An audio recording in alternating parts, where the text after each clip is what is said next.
December 26, 2004. The Indian Ocean is calm. Along the coast of Sri Lanka, the morning looks like every other morning. Fishermen are out. Tourists are on the beach. The water is quiet. There are no sirens. No warnings. No signal a human being could see, hear, or feel. And yet, at a wildlife park near the shore, a herd of elephants stops moving. They lift their heads. Then, without any visible reason, they turn away from the ocean and begin walking inland toward higher ground. Minutes later, the wave arrives. The elephants survive. So do the people who happen to follow them. For years, this story circulated as an odd detail buried inside a global tragedy. But it wasn't isolated. Along the same coastline, dogs refused to go near the beach that morning. Flamingos abandoned low-lying nesting areas before the water ever moved. Some reports describe zoo animals pacing, agitated, hours before anything a human instrument could detect. None of them received a warning. So the question is not whether they reacted. They clearly did. The question is, to what? What did they sense that we didn't even know was there to sense?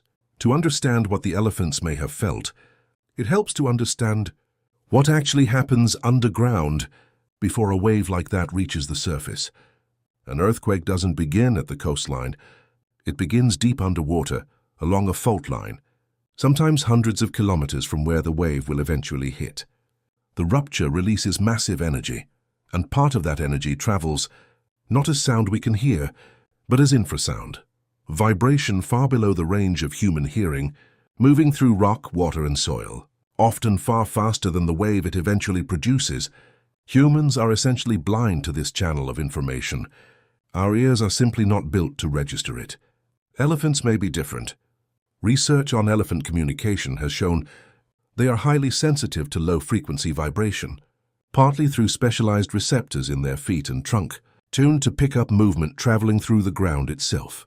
And their everyday lives, this lets them detect the footsteps of other elephants kilometers away. If that same sensitivity extends to the vibrations produced by a distant undersea earthquake, it would explain a great deal.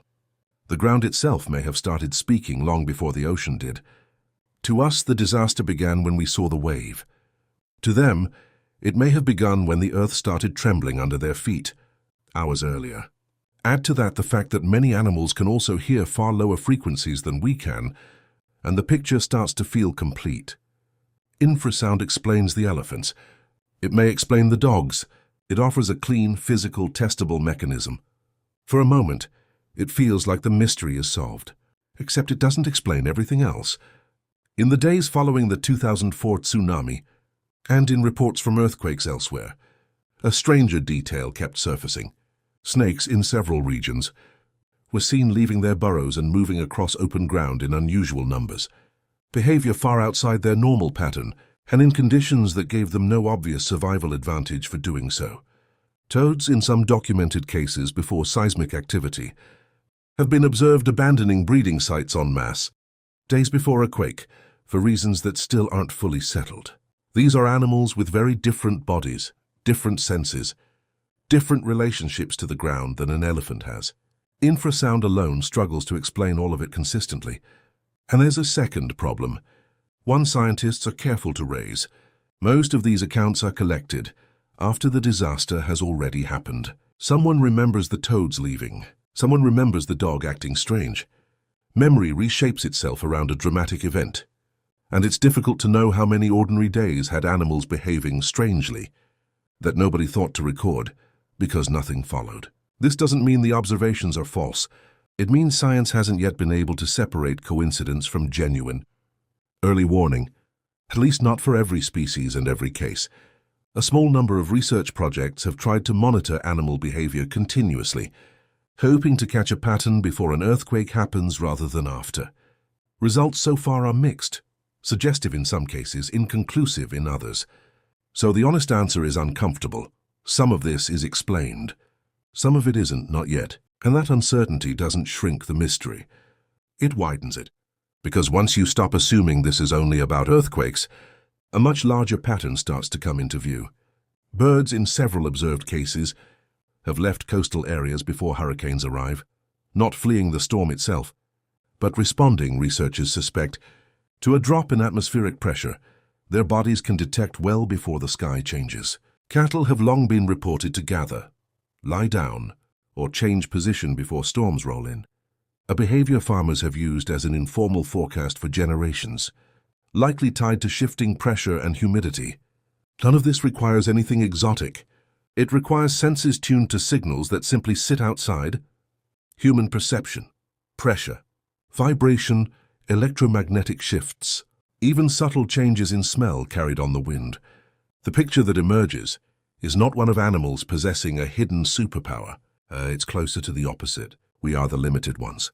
Most animals are simply living inside a wider bandwidth of the same physical world, one that never stopped, broadcasting information long before humans built the instruments to measure it themselves, which raises an uncomfortable question.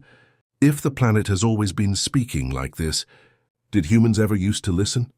On the Andaman Islands, close enough to the 2004 earthquake to be directly in its path, several indigenous communities survived the tsunami with almost no casualties. They didn't have seismographs. What they had was something older, generations of oral knowledge passed down specifically about the sea, the wind, and the behavior of animals around them. Elders reportedly recognized the early signs, the unusual retreat of the water, birds moving inland, a stillness that didn't match the time of day, and moved their communities to higher ground before the wave arrived. This wasn't mysticism, it was observation, repeated and refined across enough generations to become instinct. Watch the animals, watch the horizon, watch what doesn't fit the pattern of an ordinary day. Modern tsunami warning systems are, in a sense, an attempt to rebuild that same awareness using sensors instead of memory, boys instead of elders, seismographs instead of instinct. Different tools, same underlying goal. Catch the signal before the disaster does. The knowledge didn't disappear because it stopped working. It disappeared because fewer people needed to rely on it. None of this means animals possess some power beyond nature. Everything described here, the vibrations in an elephant's feet, a bird's sensitivity to pressure, a community's inherited attentiveness to the sea, sits well within the physical world. It's simply information most humans have stopped receiving or never could. Modern life replaced watching with technology. Warnings now arrive through a screen, a satellite, an algorithm. It works most of the time. But it also meant we stopped needing to notice. The elephants on that beach in 2004 weren't predicting the future. They were reading the present more completely than we were. The planet never stopped sending signals. What changed is that most of us stopped being able to hear them. And, without realizing it, so did most of the world around us stop expecting anyone to listen.